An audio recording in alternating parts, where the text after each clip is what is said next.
First I buried my wife. Then my daughter betrayed me. She thought blood would bind me forever. But when tragedy brought her back, she learned some betrayals can never be forgiven. People say the first breath you take when you're born is the beginning of your life. For me, my life truly began the day my daughter, Chloe, took hers. I remember it as if it were yesterday.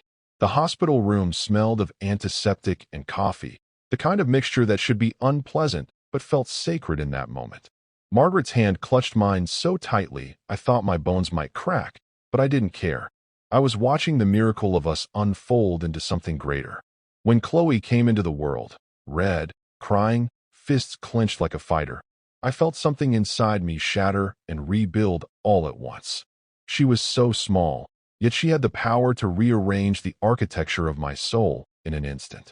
From that day on, I vowed one thing. Chloe would never lack anything to the best of my abilities. I worked. God knows I worked. I wasn't born into wealth, and no door swung open for me because of family names or connections. Every promotion I earned came with sweat on my brow and late nights under flickering office lights. Margaret used to scold me sometimes for staying too long at work. "You're missing dinners, Andrew," she'd say, her voice half stern, half worried. And I'd kiss her forehead and whisper, "I'm doing it for Chloe." Because how could I not? Every time I looked into those big brown eyes of hers, I saw a future worth bleeding for. School trips, clothes, her books, her dreams. It all came from the hours I carved out of myself. But work wasn't the only way I gave. I was there too. For scraped knees, late-night fevers, piano recitals where her little fingers stumbled over the keys but still earned applause from me as though she had performed at Carnegie Hall. For teenage heartbreaks where she'd cry into Margaret's lap while I stood helpless at the door, wanting to crush whoever dared make her cry, but knowing all I could do was remind her, "You are loved. You will always be loved." Chloe was my purpose, my treasure, my compass. And Margaret, she was the anchor. Margaret balanced me, softened me, reminded me that love wasn't just provision, but presence. She was the gentleness to my sternness, the laughter to my seriousness. She was my first love, the mother of my child, my companion through every storm. For 3 decades, the three of us were unshakable. Imperfect, yes, arguments, bills, the everyday grind of life, but never broken. We celebrated holidays like rituals, sat at the dinner table like it was sacred ground, and when Chloe grew into a woman, graduated, and got married to Bilal, an okay guy I would say, Margaret and I would hold hands at night and whisper, "We did it. We raised her right. At least, I thought we did." But then the shadow came. Cancer. The word itself felt like a curse, one I refused to believe until the doctors spoke with that quiet, rehearsed compassion they reserve for death sentences. "We'll do everything we can, Mr. Harris." But it's aggressive. I spent months watching Margaret slip through my fingers, piece by piece. Her laughter dimmed. Her body withered. She still smiled for Chloe, still tried to be strong for me. But at night when she thought I was asleep, I'd hear her soft weeping. I held her through every wave of pain. Sat by her hospital bed every morning and every night. Fed her soup she could barely swallow. Kissed her lips when they grew pale and cracked. And then, just like that, it was over. She was gone. The house became a tomb after that. Every corner whispered her name. Her perfume lingered in the closet, her handwriting still on sticky notes by the fridge. "Don't forget milk. Dinner at 7. I couldn't bear to erase them. I tried to be strong. For Chloe, thank God she is married, someone to comfort her. But at night, when the silence pressed too hard against my chest, I'd sit in Margaret's chair and break apart like a child. After Margaret's death, people told me the same well-meaning lies they always tell widowers. "Time heals. You'll find a new normal. She's watching over you." I nodded politely, thanked them for their prayers, and went home to my empty house, where the only sound was the tick of the grandfather clock Margaret insisted we buy years ago. Time didn't heal. Time was the enemy. It stretched the silence wider, rubbed salt into the wound of her absence. That's when I thought of Chloe, my daughter, my only flesh and blood, the child Margaret and I poured our souls into. She had a family of her own now. Maybe if I stayed there for a while, just a few weeks, I could feel warmth again. Not replace Margaret, nothing could, but maybe fill the hollow just enough to keep me from drowning. I called her one evening. My voice cracked more than I intended. Chloe, it's getting hard, sweetheart. This house feels like a coffin without your mother. Would it trouble you if I stayed with you for a while? There was a pause on the line. Not long, but long enough for me to notice. Then her voice came, gentle but uncertain. Of course, Dad. You don't even have to ask. Come whenever you want. I clung to those words, ignored the hesitation. The day I arrived, Chloe hugged me, her eyes shining. For a moment, I felt whole again, like maybe I wasn't a burden, maybe I was exactly where I belonged. Her husband, Bilal, stood a little back. He smiled politely, but it didn't reach his eyes. We'd always been civil, but never close. Something in the way he shook my hand that day told me this wasn't his idea. Still, I brushed it aside. Families adapt, don't they? The first week was blissful, at least for me. I helped Chloe with the garden, fixed the leaky faucet Bilal had ignored, repaired the squeaky hinge on the back door. At night, we'd sit at the table, eat meals together, and I'd almost convinced myself Margaret was in the next room, humming while she tidied up.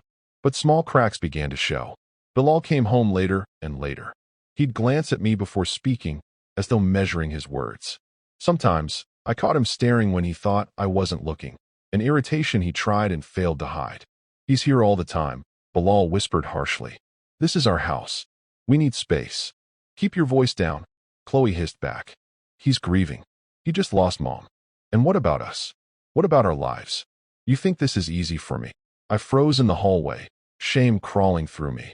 I wasn't meant to hear it, but I couldn't deny the sting. I told myself it was just tension, just Bilal being selfish. Chloe loved me. She said I was welcome. That was enough. Or so I thought. The turning point came on a rainy afternoon, about 2 weeks in. I was sitting in the living room, reading a book. Chloe came in with her husband, her face pale, lips pressed tight. Dad, we need to talk. The way she said it made my stomach sink. She sat across from me and Bilal beside her. You need to leave, we get you're grieving, but that's life, you should deal with it on your own. My wife and I are no longer comfortable with you around, you need to leave. If you want help, we can arrange a nursing home for you so you can get over it, as Bilal said. She just stood there. My Chloe stood there like it was not her father, her husband, just spoke those harsh words to. Then she said it was for the best. I thought I didn't hear well, but it was Chloe that said it was for the best. For a moment, I couldn't breathe. My chest constricted, my ears rang. Uncomfortable. I repeated, my voice breaking. I wanted to scream, to beg, to remind her of all the nights I worked myself to the bone so she could have everything she ever wanted. But the words lodged in my throat.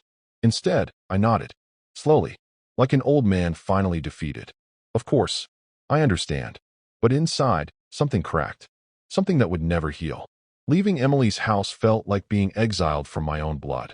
When I shut the door and looked back at the house, I realized something Margaret had always told me, but I'd refused to believe. Sometimes, the people you bleed for will watch you die without lifting a finger. Home greeted me like a tomb.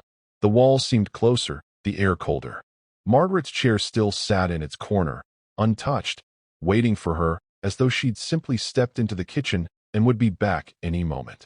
I sat in it that night, poured myself a glass of whiskey I didn't even want, and I thought of Chloe's words. It is for the best, so grieving alone is all for the best? Hadn't I earned that right? To sit at my daughter's table, to be surrounded by the warmth of family after losing the woman who had been my entire world? Was that too much to ask? Apparently, it was. Days turned into weeks. The phone never rang. Chloe never called to ask, "How are you holding up, Dad? Do you need anything from the store?" And when I eventually called her, Bilal answered, "Chloe's busy right now. She'll call you back." She never did. It dawned on me that I wasn't just unwelcome in their home. I was being pushed to the periphery of their lives. A guest in a family I had built with my own sweat and sacrifice. The betrayal wasn't loud or dramatic. It was quiet, creeping, like rust corroding metal from the inside. One night, I sat at my desk, staring at the framed photo of Chloe when she was 8 years old, missing front tooth, hair in pigtails, holding the science fair ribbon I had stayed up all night helping her earn. She had beamed at me that day, saying, "I couldn't have done it without you, Daddy." I whispered to the photograph, my voice trembling with both love and rage. "Where did you go, Chloe? Where did my little girl go?" I didn't have an answer, but I knew one thing. The man who had given her everything, his time, his money, his love, had been discarded like a burden, and I felt the first ember of something I never thought I'd feel toward my own daughter. Resentment. That night, after pouring my third drink, I opened the safe in my study. Inside lay the will and trust documents I had carefully drafted years ago. Margaret and I had planned every detail, everything we owned, every dollar saved, every asset we built.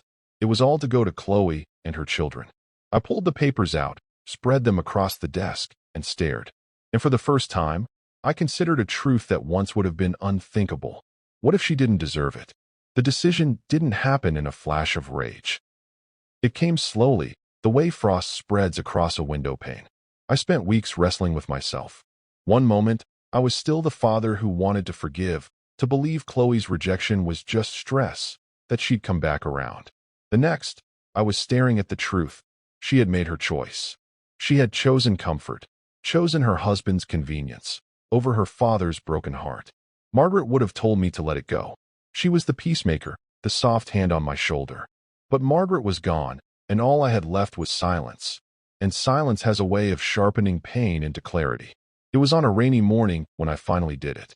I drove to my attorney's office, the same man who had drawn up our trust years ago. His name was Caldwell. Sharp suit, sharper eyes, the kind of man who noticed details most people missed. He looked surprised when I told him my request. "You want to completely remove your daughter from the will?" "Yes," I said, my voice steady. "Remove her. Every account. Every property. Every penny." He tapped his pen against the desk. "Mr. Harris, I don't mean to pry, but this is an unusual move. Especially considering," he gestured to the papers on his desk, "she was the sole heir." I leaned forward, my voice low. "Unusual, yes, but necessary. She made it clear where I stand in her life. Now I'm making it clear where she stands in mine." Caldwell studied me for a moment, then nodded. "As you wish. Who would you like to designate as beneficiary?" That question stopped me. For a long time, I had no answer. Finally, I said, "A charitable trust. Scholarships, medical aid, something for children who don't have parents to stand by them. If my daughter could discard her father, then perhaps others without fathers at all would value the gift." When I signed the papers, a strange calm washed over me. For decades, my life's work had been tied to Chloe, every promotion, every investment, every late night grinding at the office. I had pictured it all flowing to her one day. But now, with a few strokes of ink, I severed that bond. It didn't feel like revenge yet. It felt like release. That evening, I went home, poured myself a drink, and opened the old family photo album. There was Chloe's first day of school, her graduation, her wedding day, Margaret crying tears of joy beside her. Memories that once warmed me now felt like thorns pressing into my chest. I closed the album. Somewhere inside me, the last remnants of the father I had been were dying. In his place was a man Chloe had never met. A man who would no longer beg for her love or chase her approval. I had given her everything. Now I would give her nothing. And though she didn't know it yet, that decision was the beginning of her undoing. It came like lightning in the night, sudden, violent, and impossible to ignore. I was eating dinner alone when the phone rang. Chloe's voice trembled through the receiver, panicked and brittle. "Dad, please. Please, I need your help." My hand froze around the fork. I hadn't heard that tone from her since she was a child, crying from a scraped knee. But this wasn't childhood. This was something darker. "Chloe, slow down. What happened?" Through sobs, the words spilled. Bilal's business had collapsed. Something about debts, bad investments, promises made to the wrong people. The house was being seized. Creditors were circling like vultures. And to make matters worse, Bilal had vanished, left her in debt and alone. "Dad, I have nowhere else to go," she whispered. "We're being thrown out. Please, please don't turn me away." For a long moment, I sat in silence, staring at the walls of my empty house. The same house where she had refused to let me stay. My chest tightened, but I didn't let the anger show in my voice. When she arrived that night, she looked nothing like the daughter I remembered. Her hair was unkempt, her eyes red from crying. She clutched the hands of my grandchildren like a drowning woman grasping for driftwood. "Dad," she said the moment I opened the door, collapsing into my arms. "I'm so sorry for everything. I should never have." Her voice broke. She couldn't even finish the sentence. We sat at the table. She poured out the story in fragments. Bilal's reckless gambling, his debts, the men who had come to their door making threats. How he packed a bag and disappeared before she even realized how deep the hole was. "I should have listened to you, Dad," she whispered, tears streaming. "You were always right about him. Please, I need your help, just until I get back on my feet." Her words stabbed deeper than she knew. Just until. The same way she had said you can't stay here forever. I wanted to remind her of that. I wanted to throw her words back at her, let her taste the bitterness she had left in my mouth. Instead, I said quietly, "You can stay here. For now." The relief on her face was instant. She broke down, hugging me, thanking me over and over. But inside, my thoughts were cold. Chloe thought she had found salvation. She thought her father would sweep her into his arms, forget the past, and shoulder her burdens as he always had. What she didn't know was that the lifeline she clung to was already frayed. Her safety, her future, her inheritance, all of it was gone.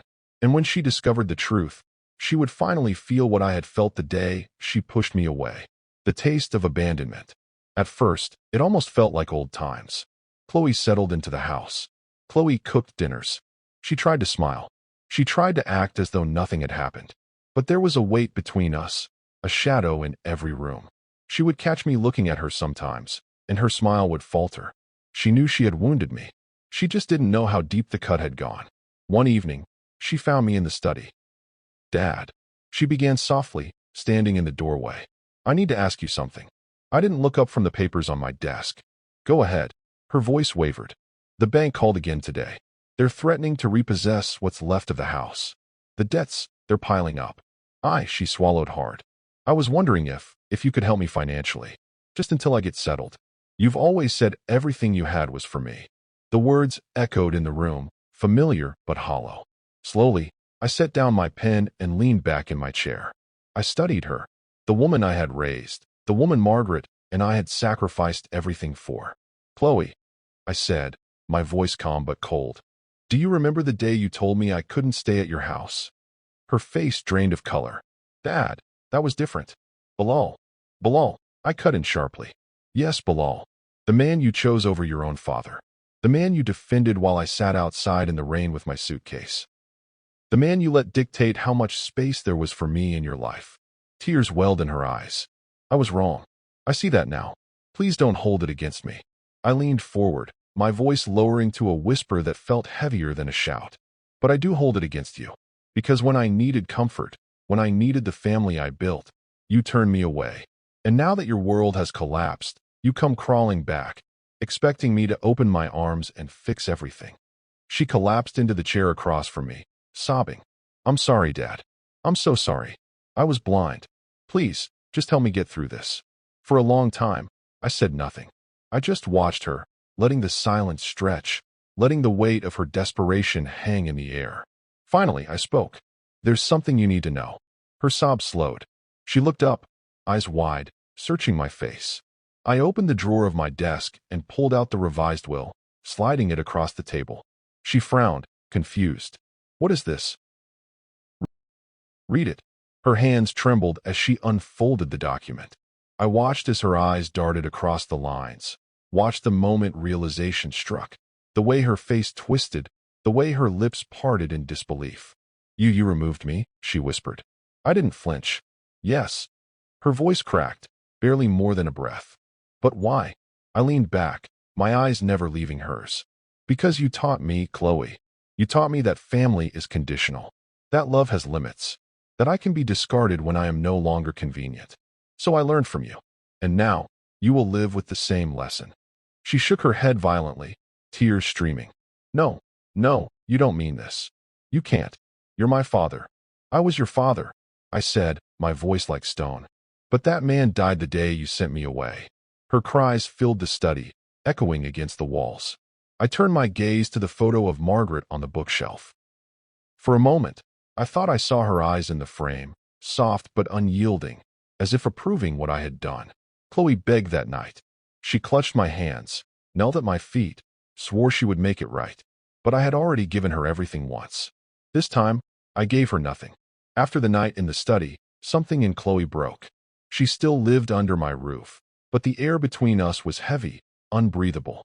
She tiptoed around me, Her eyes always red, her voice always small. She knew the truth now, that the man she had leaned on all her life had finally pulled the ground out from under her. And yet, part of her still hoped I would relent. She tried to win me back with gestures, cooking my favorite meals, tidying my study, even slipping notes under my door like a child. "I'm sorry, Dad. Please forgive me." But I had learned my lesson. Apologies are cheap when love is conditional. The breaking point came one morning at breakfast. Chloe sat quietly, staring into her untouched coffee. Finally, she set the cup down and looked at me with trembling lips. "Dad, I know I hurt you. I'll regret it for the rest of my life. But please, please don't let my children suffer for my mistakes. They will need security. They will need a future. Isn't there something you can do?" Her words twisted a knife in me. Because she wasn't wrong, the children were innocent. But I also knew the truth. If I gave in, if I handed her the comfort she wanted, she would never feel the weight of what she had done. I set down my fork and met her eyes. "They will have a future. I've made sure of it. Scholarships, trust for children without families. I will give them everything, but not through you. And if you can't give your children the best life like I gave you, then you don't have any business being a mother. I thought I raised you better. Guess I failed." Her face went white. You're cutting me out completely?" "Yes," I said, my voice steady. "Because you cut me out first." Her hands shook as she covered her mouth, tears streaming down her cheeks. But I didn't explain. Some lessons are too brutal for young ears. Over the next weeks, the truth spread. Friends, relatives, they all heard of Chloe's downfall. Whispers grew in the community. The daughter who cast her father aside, only to be cast aside herself. The irony wasn't lost on anyone, and Chloe felt it. Everywhere she went, eyes followed. Pity, judgment, shame. She carried the weight of her choices like chains around her ankles. Sometimes at night, I'd hear her sobbing in the guest room. Once, I almost went to her. Almost. But then I remembered the night I stood in her hallway, bags at my feet, as she told me to leave. And I stayed where I was. The final conversation came one evening when she knocked softly on my study door. Her eyes were hollow, her voice barely a whisper. "I understand now, Dad. I understand what I did to you, and I'll never forgive myself. But I just want to thank you for letting me learn this way. I just hope you forgive me one day, Dad." She turned to leave, but I stopped her with a single sentence. "Chloe, this was never about punishing you. This was about teaching you the value of what you threw away. Love, family, trust. Once lost, they cannot simply be asked back." She nodded slowly, tears spilling, and walked out. And for the first time since Margaret's death, I felt a strange peace. Because in the end, revenge wasn't about anger. It was about balance. She had made me feel disposable. Now, she knew what that felt like. And the lesson would stay with her far longer than my forgiveness ever could. If you love stories where betrayal meets the perfect dose of revenge, then subscribe to this channel for more. Thank you for watching.